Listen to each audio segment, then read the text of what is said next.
senyuman kepada yang lain, pengen bersalaman dengan orang yang lain, maka ini pahalanya tentu lebih besar. Sama-sama mungkin kita berangkat dari rumah ke masjid, tapi bisa jadi pahala kita berbeda-beda. Bahkan bisa jadi bukan kita yang berada di dalam sini yang pahalanya besar, bisa jadi malah orang yang di luar sana, ya, mungkin yang tadi sedang jaga keamanan seperti itu ya, dan sholat itu yang bisa jadi pahalanya besar. Beliau mungkin berangkat ke masjid niatnya banyak Pak. Kalau kita cuma sholat mungkin atau ngaji, beliau Pak sholat, ya ngaji, ya ngatur keamanan, ya, terus jaga motor dan yang lain sebagainya. Bisa jadi malah beliau ya banyak pahalanya. Atau malah bisa jadi yang tadi geser meja ini ya, karena buat duduk yang saya untuk menyampaikan materi. Kita nggak tahu.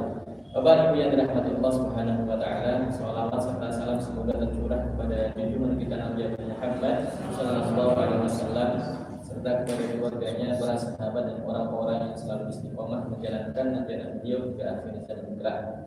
Bapak Ibu yang dirahmati Allah, alhamdulillah kita jadikan yang kajian seperti ini, hadir di majelis ilmu ini menjadi sebuah rutinitas menjadi rutinitas baik kita. Apalagi kemarin pas kajian terakhir di Bapak Ibu ya, saya sampaikan bahwasanya apalagi orang yang sudah berapa umur Pak 40 tahun ya sudah episode terakhir terus biasanya kalau orang yang sudah berumur 40 tahun kemarin yang diceritakan dalam Ibnu Katsir, orang itu kalau sudah mencapai umur 40 tahun susah berubahnya. Kalau dia baik maka dia akan wafat dalam keadaan baik. Kalau orang sudah umur 40 tahun kok nggak baik, maka biasanya dia akan wafat dalam keadaan tidak baik. Maka kalau kita sudah merasa mungkin umur 40 tahun atau mendekati 40 tahun mungkin atau lebih, kayaknya sih lebih. Bapak Ibu lebih ya? Kayaknya. Atau mungkin pas 40 ya? Lebih banyak. Alhamdulillah. Ya, semoga istiqomah sampai nanti Allah wafatkan dalam keadaan husnul khotimah. Amin ya rabbal alamin. Pada malam hari ini, karena ini pekan pertama, maka kajian adalah sirah nabawiyah, yaitu tentang perjalanan Nabi Muhammad sallallahu alaihi wasallam. Kalau kemarin pekan ketiga saya ngisi kajian tafsir ya, tadabbur dan tafsir, maka kali ini adalah sirah nabawiyah. Kita sudah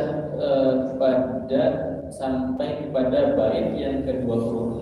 Ya, ini hari ini 26. Saya ulang sedikit. Coba Bapak Ibu kita baca Arabnya dan terjemahnya bareng-bareng.